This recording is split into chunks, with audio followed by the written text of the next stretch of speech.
أشهد أن لا إله إلا الله وحده لا شريك له ونشهد أن سيدنا ومولانا محمدا عبده ورسوله. أما بعد، حضرت مولانا محمد الیاس صاحب نائب امیر شریعت اور میرے محترم میاں جی رمضان صاحب اور دوسرے جمعیت کے احباب کا اصرار تھا، میں آ گیا. اور اگر مجھے یہ معلوم ہوتا کہ یہ جگہ 100-125 کلومیٹر ہے تو میں ہرگز میں نہ آتا. میں تو یہ سمجھا کہ گھنٹہ 1.5 گھنٹے میں پہنچ جاؤں گا، مگر یہاں پہنچنے میں تو 3 گھنٹے لگ گئے، اور اب یہاں سے واپس جانے میں اور 3 گھنٹے. لیکن مجھے آپ حضرات کے اتنی بڑی تعداد میں امانت شرعیہ کے سلسلے میں جمع ہونا مجھے آنے کے بعد بڑی خوشی ہوئی. پتہ چلتا ہے کہ آپ حضرات کے دلوں میں اپنے علماء کی قدر ہے، دین کی قدر ہے. اسی لیے اس موضوع کے اوپر آپ حضرات کی تشریف آوری اتنے بڑے مجمع کے ساتھ ہوئی ہے. اللہ آپ کے دلوں میں اور آپ کی اولاد اور نسلوں کے دلوں میں دین اور دین سے وابستہ علماء سے اس والہانہ تعلق کو قائم رکھے.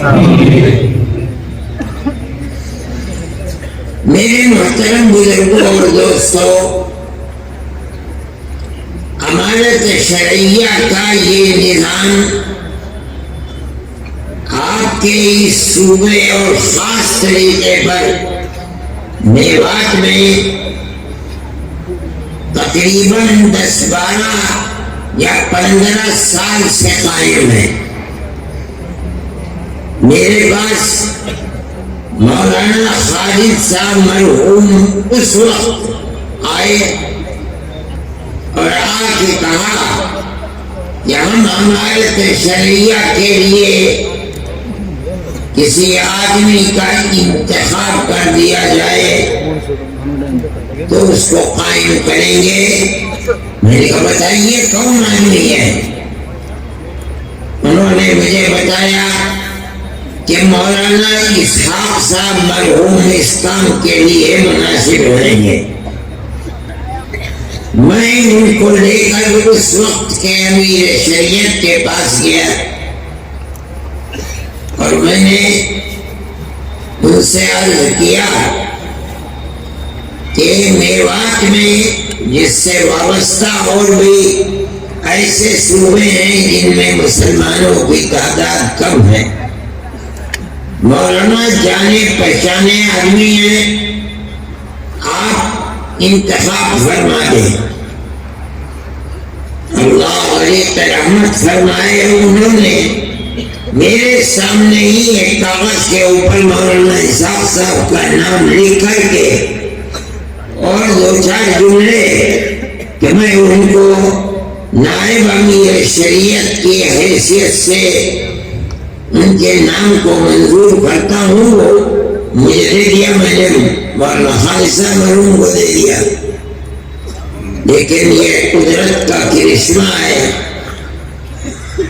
کہ مولانا اسحاق صاحب بیمار ہو گئے اور ایک لمبی بیماری صاحب فراش چلنے پھرنے سے معذور ہو گئے. امانت شرعیہ کے پلیٹ فارم سے کام جو ہونے چاہیے تھے وہ کام نہیں ہو سکے.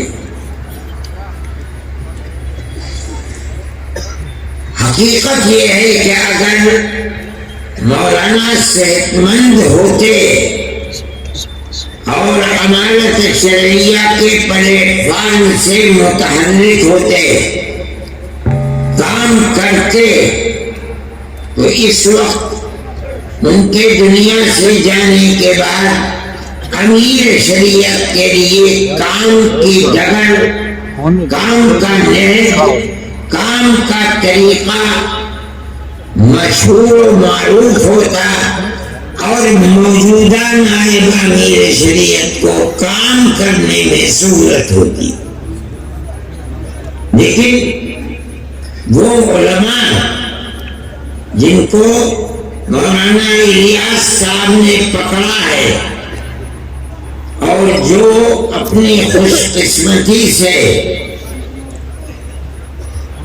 دین کے اس کام پر لگتے ہیں اور لگنے کا ارادہ رکھتے ہیں، اور مجھے خدا کی ذات سے توقع ہے کہ اللہ ان کے دل میں لگن اور اخلاص پیدا فرمائے گا، اور جن لوگوں کو ضرورت ہوگی خانگی اور گھریلو معاملات کے اندر ناچاکی اور مسائل کے پیدا ہونے پر، تو بجائے اس کے کہ وہ کورٹ میں جائیں، محکمہ شرعی کے کام کرنے والے لوگوں کے سامنے اپنی تحریر دیں گے کہ ہمارے اختلافات ہیں، ہم آپ کو حکم بناتے ہیں اور آپ جو فیصلہ کریں گے ہمیں منظور ہوگا، ان کو حکم بنا کر سالس کے طریقے کے اوپر رکھیں، معاملات کو رکھیں، اور وہ اللہ کو اپنے سامنے حاضر و ناظر سمجھ کر بغیر کسی رعایت کے قرآن و حدیث کو اپنے سامنے رکھ کر اس کے مطابق فیصلہ دیں۔ یہ ضروری ہے آپ اس چیز کو سمجھیں کہ عدالتی نظام ساری دنیا کے اندر رائج ہے۔ آپ اگر حکم اور حاکم بن کر بیٹھیں گے تو آپ کے خلاف مقدمے ہوں گے، آپ ہار جائیں گے، آپ کا نظام بند ہو جائے گا۔ اگر آپ کسی چیز کو چلا سکتے ہیں تو اس کی صرف ایک ہی صورت ہے کہ آپ محکمہ شرعیہ چلانے والوں کو سالس بنائیں اور یہ کہیں کہ ہمارا جھگڑا ہے، ہم آپ کے سامنے پیش کرتے ہیں، آپ ہمارے جھگڑے کے درمیان میں فیصلہ فرما دیں۔ اس تحریر کے بعد جس پر دونوں فریقوں کے دستخط ہوں گے یہ چیز چلے گی، بجائے اس کے کہ آپ لاکھوں اور کروڑوں روپیہ عدالتوں کی نظر کر دیں، فقیر بن جائیں، زمینیں بک جائیں۔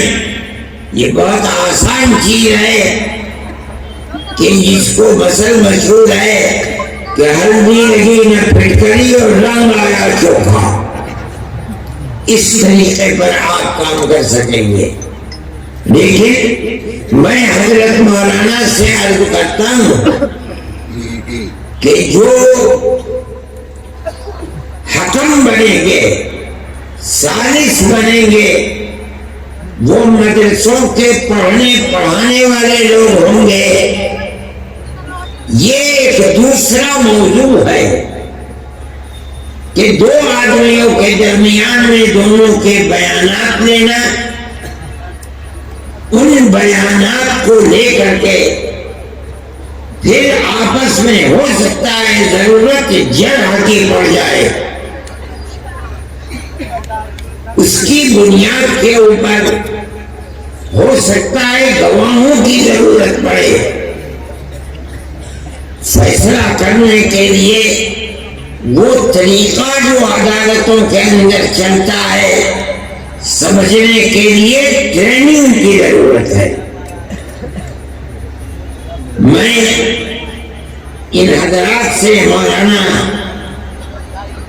سے میں نے منصور پوری سے مولانا سلمان صاحب منصور پوری سے میں نے کہا تھا کہ حضرت مولانا جب متعین کر دیں کہ اس جگہ یہ اس جگہ یہ اس جگہ یہ ان کو 1 2 3 4 دن کے لیے بلاؤ. جو لوگ طریقہ جانتے ہیں ان کی ٹریننگ کریں انہیں بتائیں تاکہ فریقین میں کسی کو نمٹائے. نہیں اس کے علاوہ ہمارے اور آپ کے معاشرے میں ہمارے جوانوں کے اندر لڑکوں میں لڑکیوں میں جو برائیاں پھیل رہی ہیں اگر ان پر قدغن نہ لگائی گئی ان کو جمع نہ کیا گیا اور جہاں بھی علماء ہیں جس گاؤں میں ہیں جس شہر میں ہیں جس محلے میں ہیں اگر ان کے ہاتھ کو نہیں پکڑیں گے تو 1 2 نسلوں کے بعد آپ کی ان آبادیوں کے اندر ٹوپی پہننے والے اور مسجدوں کو آباد کرنے والے لوگ نہیں ملیں گے خدا نخواستہ. امارت شرعیہ کے ساتھ بہت علماء جڑے ہوئے ہیں. پڑھائیے بھی اس کے ساتھ ساتھ طلباء پر نظر بھی رکھیے ان کی تربیت بھی کیجیے مطالعہ بھی کیجیے. اس کے ساتھ ساتھ ہر جوان کو دیکھ بھال کر کے اس کے ہاتھ کو پکڑنا اور اس راستے کو بتانا جو آپ کے آباء و اجداد کا راستہ ہے علماء کا راستہ ہے اللہ کے نبی کا بتایا ہوا راستہ ہے. اس راستے پر لے کے چلے. یہ بھی امارت شرعیہ کا ایک بنیادی طریقہ کار ہے. اگر آپ اس کو نہیں اپنائیں گے تو آپ کا کام مکمل نہیں ہے. وہ ماں باپ جو اپنے بچے کو دیکھ رہے ہیں کہ وہ راستے سے ہٹا ہوا ہے علماء کو بتائیں. علماء کا یہ فرض ہے کہ جائے قریب کرے محبت اور پیار کے ساتھ سمجھائے اور امر بالمعروف اور نہی عن المنکر کر کے اس کو سیدھے راستے پر لائے. یہ فرض ہے. مجھ سے لوگوں نے اس سفر میں بھی بتایا پہلے بھی بتاتے ہیں کہ لوگوں کے اندر جوا سٹا شراب بدکاری پہلے سے بہت زیادہ ہے اور یہ چیز آپ کی بھی عفت و پاک دامنی کے اوپر بھٹا لگائے گی. آپ کے بچے اگر محفوظ نہیں ہیں لڑکے یاد رکھیے کہ آپ کی لڑکیاں بھی محفوظ نہیں رہ پائیں گی. دنیا کے اندر آج وہ طبقے ابھر رہے ہیں طاقتور بن رہے ہیں جن کا مقصد یہ بنا ہوا ہے کہ وہ مسلمان بچیوں کو آوارہ گردی کا شکار بنائیں. مخلوط تعلیم اور موبائل سب سے بڑا ذریعہ ہے بربادی کا. بچیوں کے ہاتھ میں موبائل، گھر کے اندر اور گھر سے باہر، یہ ان بچیوں کی بربادی کا سب سے بڑا ذریعہ ہے. ایسے واقعات ہوتے ہیں کہ بچیاں مخلوط تعلیم کے اندر نہیں ہیں، لڑکیاں لڑکیوں کے اسکول میں ہیں، لڑکے لڑکوں کے اسکول میں ہیں. اس کے باوجود ایک تو وہ ٹیچر جو ان لوگوں کے ہاتھ میں ہیں جو ان بچیوں کو برباد کرنا چاہتے ہیں، دوسرے موبائل، انہوں نے اس کے باوجود ان کو برباد کر دیا. میں آپ سے کہتا ہوں، ابھی مظفر نگر کے اندر مسئلہ ہوا، پولیس نے ایک ہوٹل کے اوپر جا کر چھاپا مارا، 50 لڑکے اور 50 لڑکیاں پکڑی گئیں. جب پردہ اٹھا ان کے اوپر سے تو تقریباً 36 یا 36 سے زائد لڑکیاں مسلمان بچیاں تھیں. یہ بچیاں،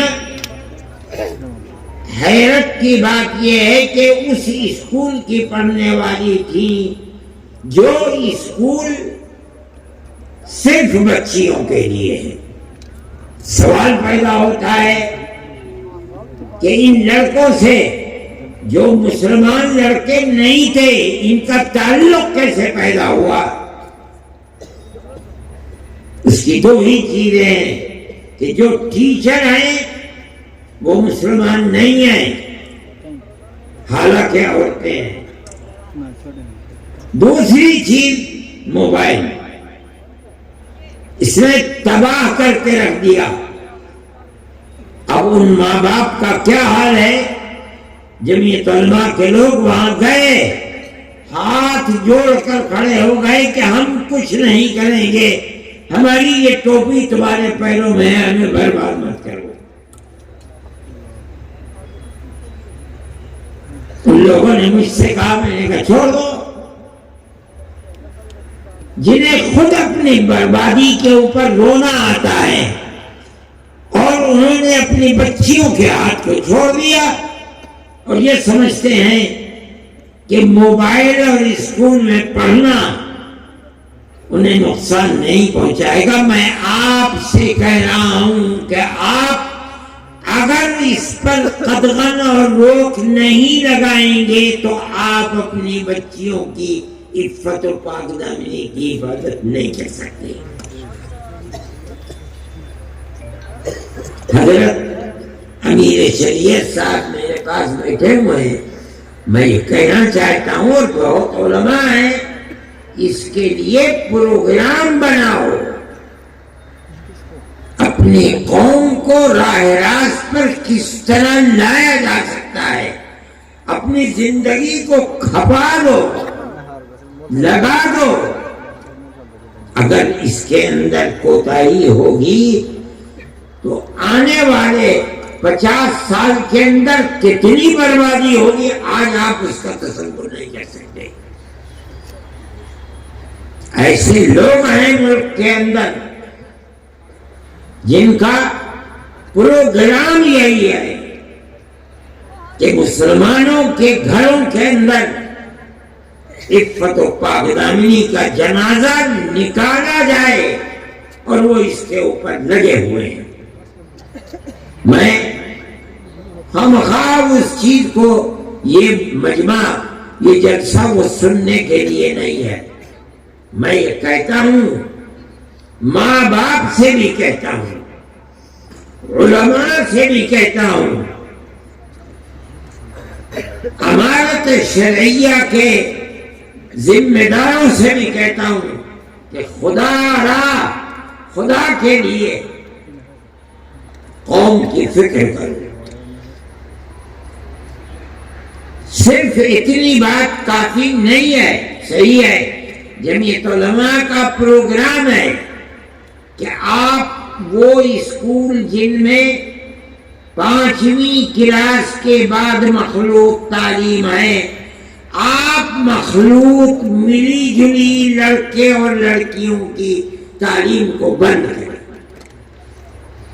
خدا نے جن کو طاقت دی ہے 10 20 25 50 آدمی مل کر تھوڑی سی زمین دے کر بچیوں کے لیے الگ اسکول، بچوں کے لیے الگ اسکول بناؤ.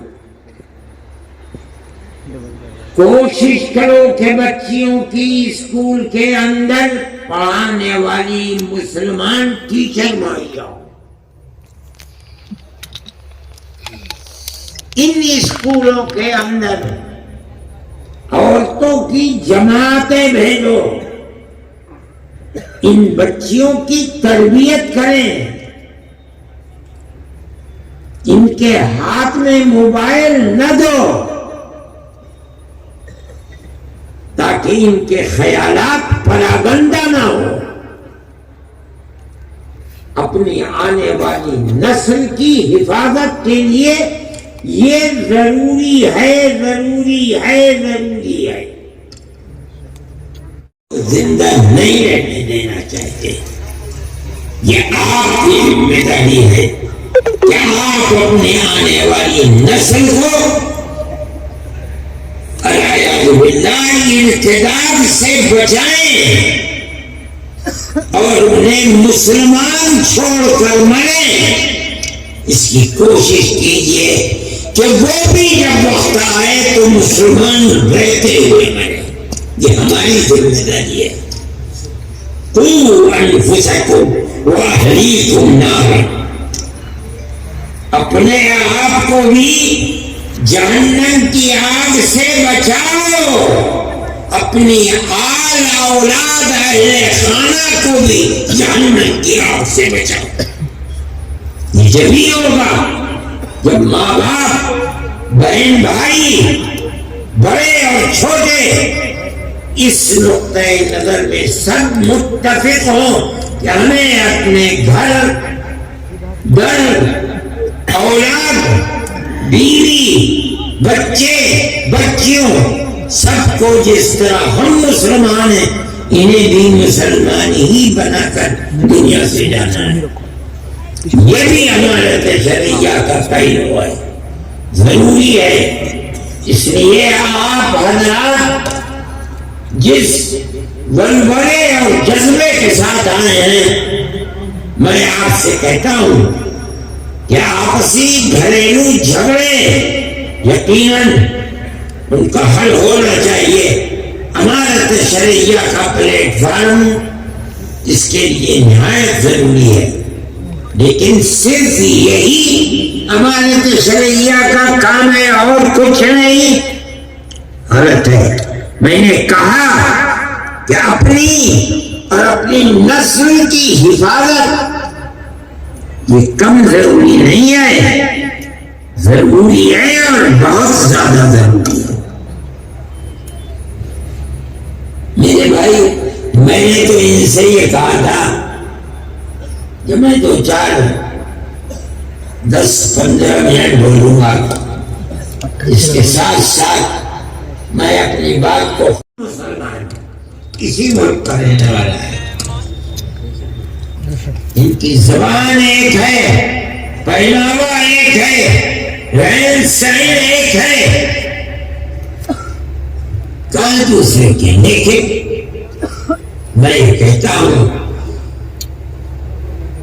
کہ جب ہم ایک ہیں، ایک ہی گھرانے سے پیدا ہوئے ہیں، ہمارے ماں باپ ایک ہی تھے، تو ٹھیک ہے لوگ نفرت کی سیاست کرتے ہیں، لڑاتے ہیں، جھگڑاتے ہیں، لیکن مسلمان کو اپنا مذہبی فریضہ سمجھ کر یہ بات کہنی چاہیے کہ مذہب کچھ بھی ہو، ہم ایک ملک کے رہنے والے، ہم سب بھائی بھائی ہیں.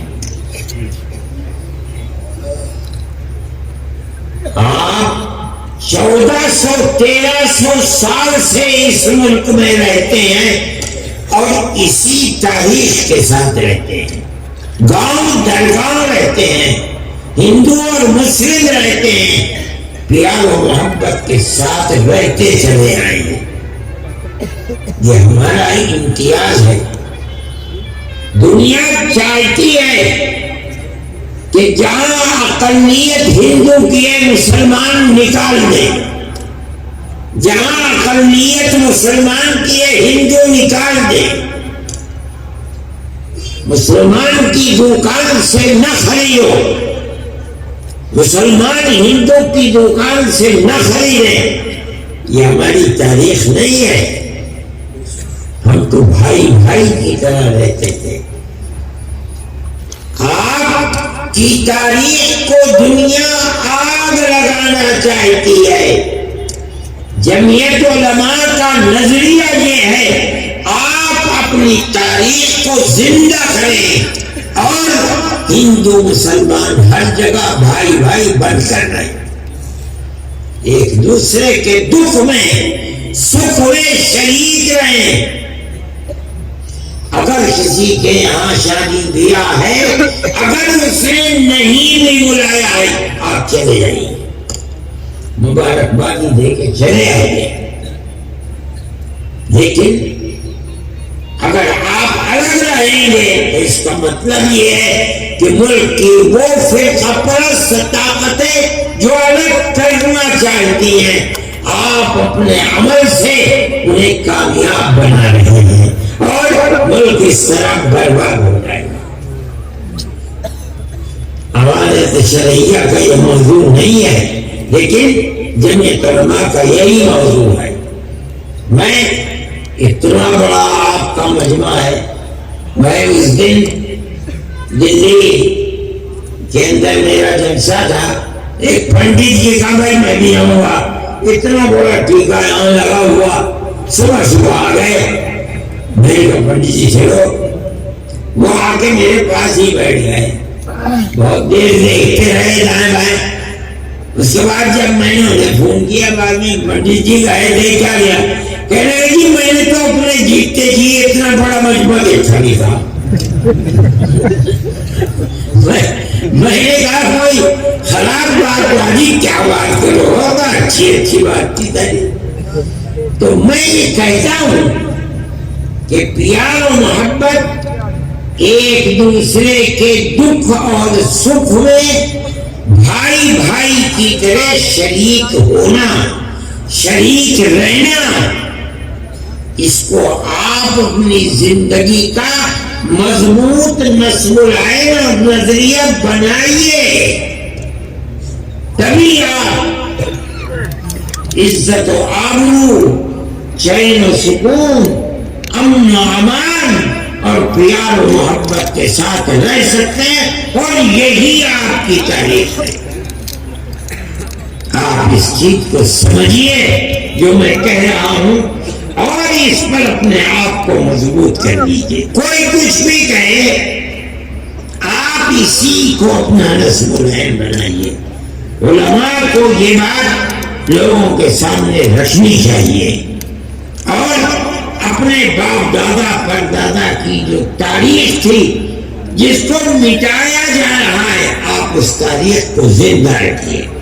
دوسرے جو بات میں نے کہی ہے, بچیوں کے اسکول الگ, بچوں کے اسکول الگ بنائیے, اور ان بچیوں کے اندر اور بچوں میں بھی آپ تبلیغی جماعت کو, عورتوں کی جماعت ان اسکولوں میں, بچیوں کے, مردوں کی جماعت بچوں کے اسکول, ان کی صحیح تربیت کیجیے, رکھیے. بغیر تربیت کے تعلیم کچھ تعلیم نہیں ہے, بیکار ہے. اللہ تعالی آپ سب کی ہماری مدد فرمائے, دین اور ایمان پر ثابت قدمی عطا فرمائے. ہمارے ملک کے اندر امن و امان کی فضا کو اللہ مضبوط فرمائے, اور جو لوگ ہماری تاریخ کو, ہندو مسلم تاریخ کو مٹا رہے ہیں اللہ انہیں ناکام و نامراد فرمائے، ملک کو امن و امان کا گہوارہ بنا دے۔ وصلی اللہ تعالی علی خیر خلقہ سیدنا محمد وعلی آلہ واصحابہ اجمعین۔ میں نے دعا ہو کسے کرتے ہیں دعا کے لیے ہاتھ اٹھانا ضروری ہے۔ پڑھ لیا ہوا میں واقعی بھائی دعا ہی تو تھی، سب نے آمین کہا ہے، دعا بھی دے دیتے مجھے رنگ اٹھا کے پھینک دعا۔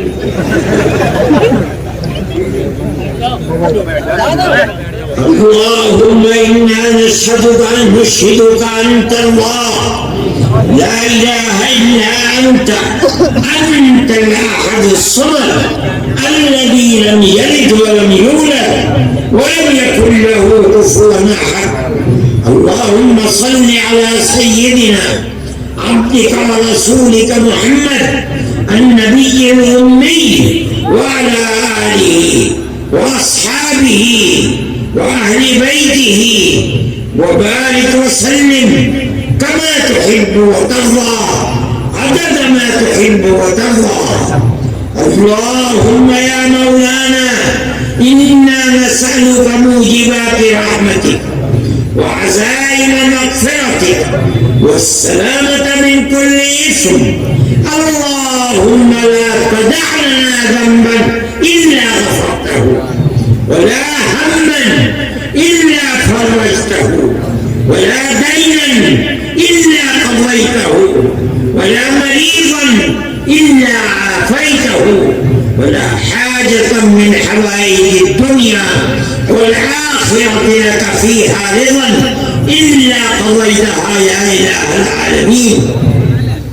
اللهم أكرمنا ولا تهنا، اللهم زدنا ولا تنقصنا، اللهم ارضنا وارض عنا، اللهم انصرنا ولا تنصر علينا احدا یا الہ العالمین۔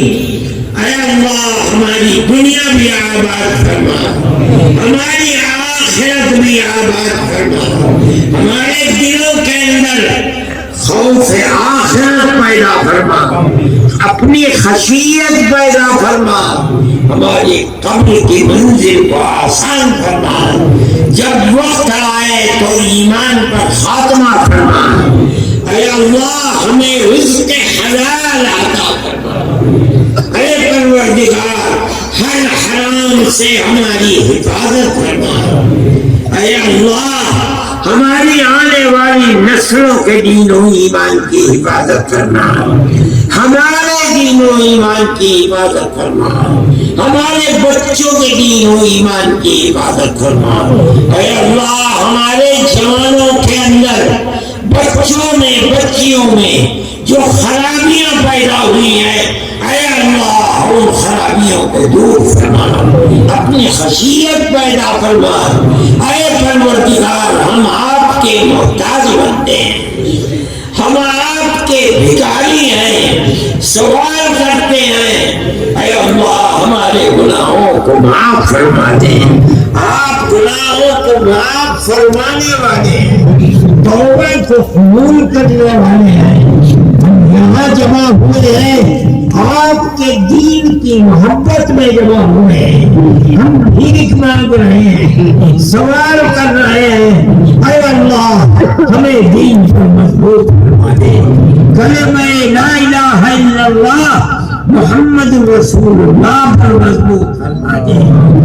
اے پروردگار وقت آنے پر خاتمہ ایمان پر فرما، اور میدان محشر میں آقا انعامدار حضرت محمد صلی اللہ علیہ وسلم کی شفاعت میسر فرما، اور ہمیں اپنے عذاب سے محفوظ فرما۔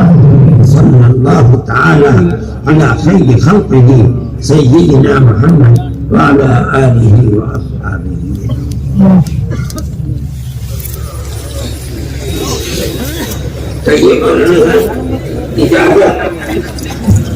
بہت زیادہ بے اصولی ہے، یہ کیا طریقہ ہے؟ آپ اپنی جگہ بیٹھے رہے، اگر تکلیف ہو گئی تو بہت بڑی بات ہے. آپ جہاں ہیں وہیں تشریف رکھیں, بیٹھ جائیں.